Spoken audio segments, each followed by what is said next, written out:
He got that time. Nice. Oh, look at, he's got a bunch of buddies.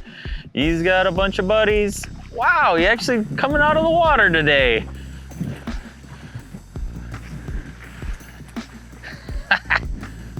Look at him go.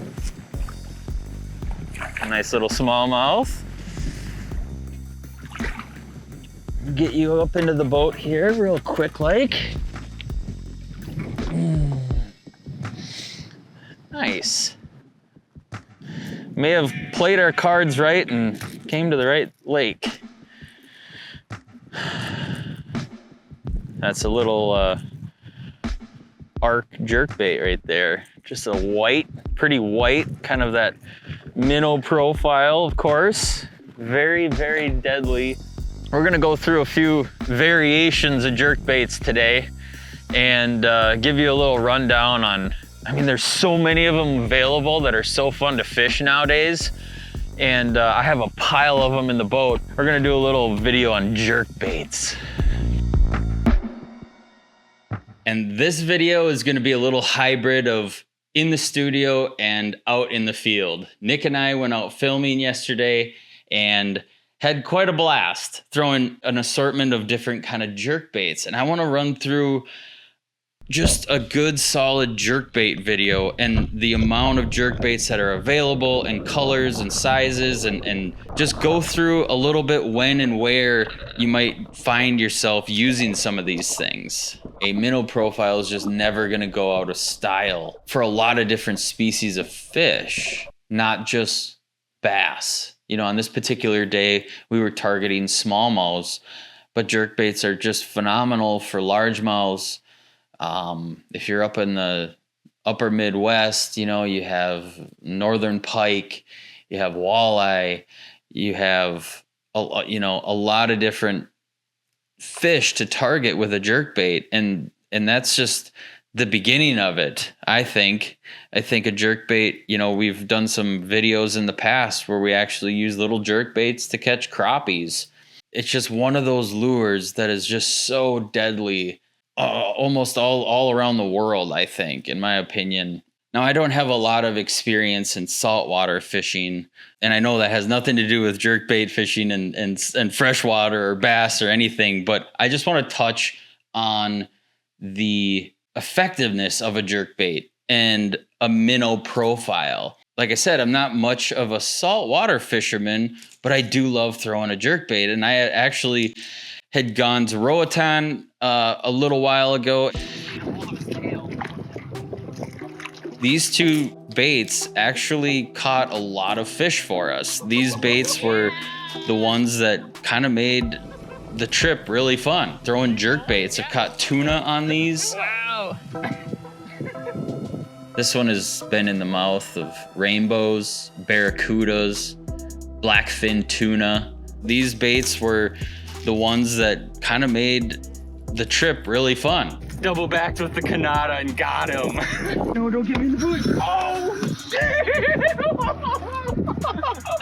Did you see him jump? Bass fishing arguably is one of the most sought after fish in the US, and they can get so finicky at times. A lot of professional bass fishermen will have a jerkbait tied on their deck. These professionals fishing for some of the most discerning fish on planet Earth, a jerkbait can be used, I confidently can say a jerkbait can be used all across the world in certain situations, in freshwater and salt. There's three categories. You have a floating jerkbait, you have a suspending jerkbait, and then you have a sinking jerkbait. And that's where you as an angler needs to determine, okay, what kind of fish I'm dealing with, where they're located. That's the trick about jerkbait fishing, is which tool do I grab to get that fish to bite? And those three categories, the floating, suspending, and sinking, those are things that really have to come to the front of mind when you grab a jerkbait and toss it out there.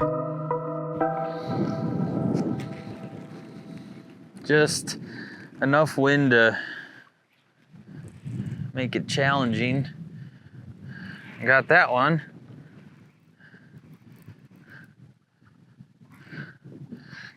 So, you know, nowadays it's just so nice to be able to have the luxury of, you know, scoping fish. I see fish and make a decision as to, okay, how deep are these fish? Live scope tells me that exactly. And then I just pick the bait that's suited for it. You know, these fish are up fairly shallow, so I don't need a deep diver. I'll just grab a little Maverick, send it up there, catch a fish. Boy, those hooks are sticky. 3 red line hooks. If they come up and even look at that thing, it's got them. You know, if those fish weren't quite in the mood and it was a little bit earlier, I might be looking for a little bit deeper diving jerkbait, but I just look on live scope, see that there's a few fish up shallow, and I just target them with the appropriate jerkbait. You know, it's nothing fancy. You know, this is just a 12-pound fluoro setup. This is a little bit longer rod. This is probably a little longer than most people would use, but I kind of like a longer rod to send these baits a little bit farther. Then I can really get the maximum depth out of any one individual jerkbait I decide to grab. 7.1 gear ratio reel. Like I said, this happens to be a 7.3. I know it might seem kind of long, but it's a medium action rod, so it's pretty limber. Everybody makes such beautiful colored baits, whether you want something really loud and obnoxious and bright, or something really natural and minnow-like. And I kind of gravitate toward the natural looking baits. A lot of our lakes up here, you know, some of them have smelt, some of them have shiners. So it's just a good, pretty minnow profile. And as you can see, when it comes to colors, there is a lot, okay? That's something that I'm probably gonna talk least of because everybody has their favorites, right? You know, you might like Pro Blue, I might like white. Depending on what water color you're in, you might want something bright color if you're fishing real dirty, or if you're fishing a real clear body of water, you might want something that's very natural. I know what works for me, you know what works for you. Every company pretty much has something that will cover the bases there. So the next thing I want to talk about is the depth. Rapala covered from top to bottom right off the bat with their original floater. You can throw this thing up shallow, cast it out, twitch it, doesn't get down more than a couple inches. If you want, let it float to the surface. I've caught so many bass on a bait that just is twitched under the surface and floats back up. And then they've got the countdown. So you can cast it out and it'll virtually fall right to the bottom of the lake. And then you have everything in between where you have baits that will suspend perfectly. No rise, no sink, and that gets to be a very intricate part of bass fishing. You know, with a live scope, you have the luxury of being able to see right where that fish is sitting. Is it suspended out in open water? Is it tucked alongside of a brush pile? Is it off the end of a rocky point? We get the luxury to see that now. We're everywhere out here. So that's when you start to, that's what dictates, you know, all right, what jerkbait do I grab? Do I grab one that runs down 10 feet or do I grab one that runs down to 5 feet? You know, and then determining what kind of fish that is. Are you dealing with a smallmouth? Are you dealing with a largemouth? And then the nature of those fish, you know, a lot of times a smallmouth will rocket up to grab a jerkbait, where, you know, a largemouth sitting in the cover of a bush or something, you might need to get that bait right down next to them. The forward-facing world is coming on very strong, and they're certainly catering to that and making baits tailored to forward-facing imaging, such as live scope. And like this one right here, you've got the scope stick, and the whole idea behind it is, you know, when you're jerking this bait along, that you get a very prominent readout on your electronics. The design of the bait tends to have that flatter side. So when that bait kicks back and forth and darts and dives, that return can be a bit stronger. You know, now we have such a variety of jerk baits that we can fish with. There's so many of them out there now, and they run at different depths. Just because there's snow on the ground doesn't mean you can't catch fish. And you can get them larger. You know, it's just so cool. We never used to have that really. You always kind of had a standard size jerk bait, one that cast pretty well and got down, and you know, 3 hooks, 2 hooks, whatever it might be. But it's like the fishing industry has taken it by storm, and they've made, you know, there's so many different depths now and colors and sizes that you can play with. And with the fishing pressure these days, you know, I mean, that's what you need to do. You need to experiment with those different sizes, different colors, and, you know, have fun with it and catch a fish.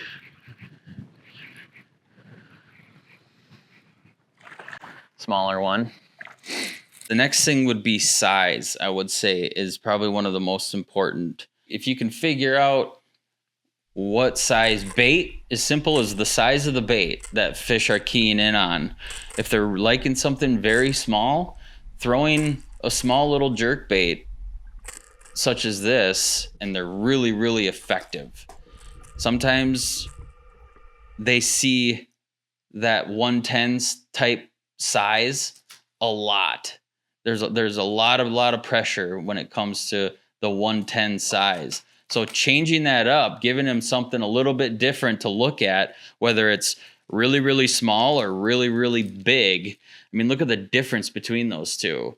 You know, I sit here and hold this compared to a little whippersnapper, and there's a very, very large difference.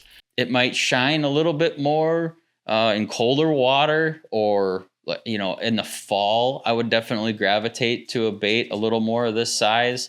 A lot of your forage is kind of just beefier in the fall. So a lot of those fish have kind of transitioned into eating bigger bait as the season progresses. I think a spinning rod is going to get a little more attention with the amount of jerk baits available, the amount of small jerk baits that are available. A spinning rod paired with a light braid, a good fluoro, and cast them. The castability is very good with these. So I think you're going to see a lot more bass fishermen and just fishermen in general throw jerk baits on spinning rods.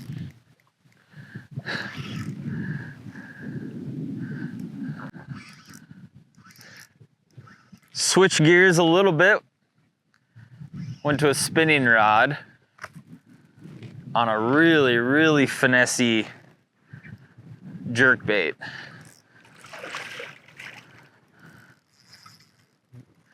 Little 2-hook jerk bait.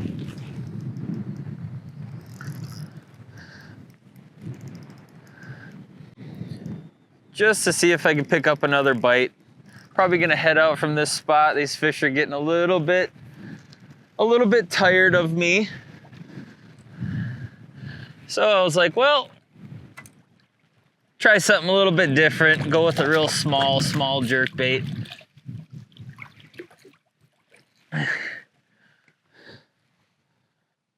That's a new little mega bass.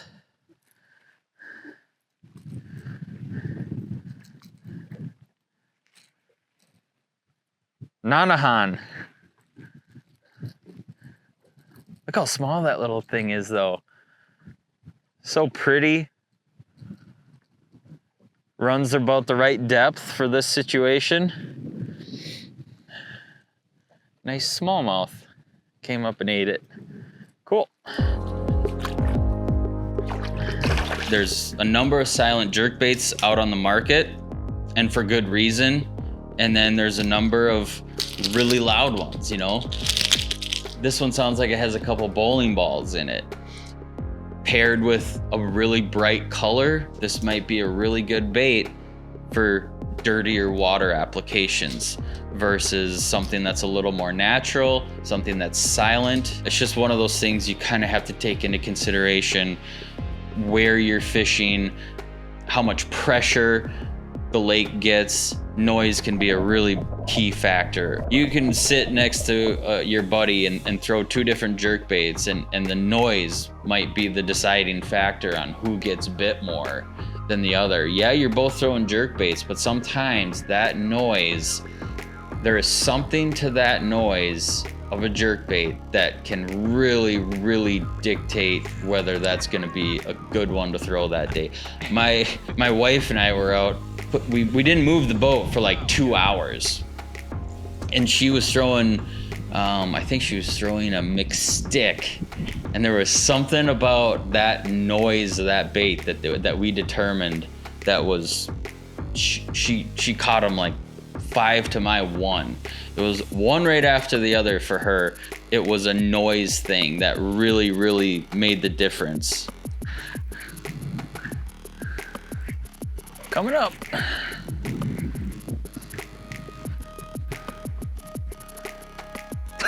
Okay. There's a good bunch of them here. No doubt.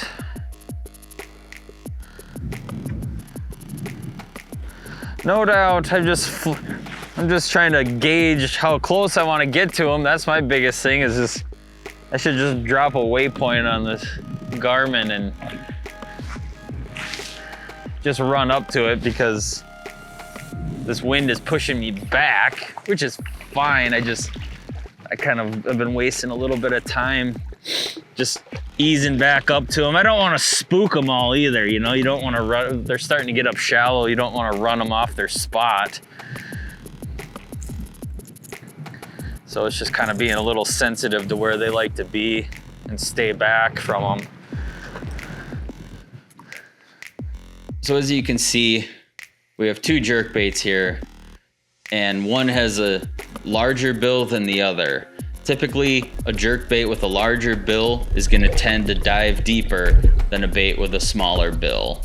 Also with a larger bill, if you're fishing around brush piles, a jerk bait with a larger bill tends to kind of bounce through those brush piles better than a bait with a shorter bill. There's something with the physics and the way they come through the water. A larger billed jerk bait tends to kind of deflect off of brush and wood. So if you are going down the bank targeting wood or something, you're gonna find yourself hanging up a lot less with a deeper diving bait. We have a few good videos out there. We have one with Randy Blockett. He does some good modifications, whether it's with swapping hooks or sticking lead strips on there, or putting feathered trebles on the back, or just flat out changing your hooks to a size bigger or a size smaller. I'm not gonna go down that road. It might seem complicated, but it's really not. You just need to pick a few things, a few characteristics about a jerkbait that you like, and go with it. Go fish it and catch a few fish on it, get some confidence with it, and then you'll start to figure out, well, I like this about that jerkbait, and I like this about this. So, and you'll be able to bring together a good fleet of jerkbaits for your tackle box that you'll have the utmost confidence in.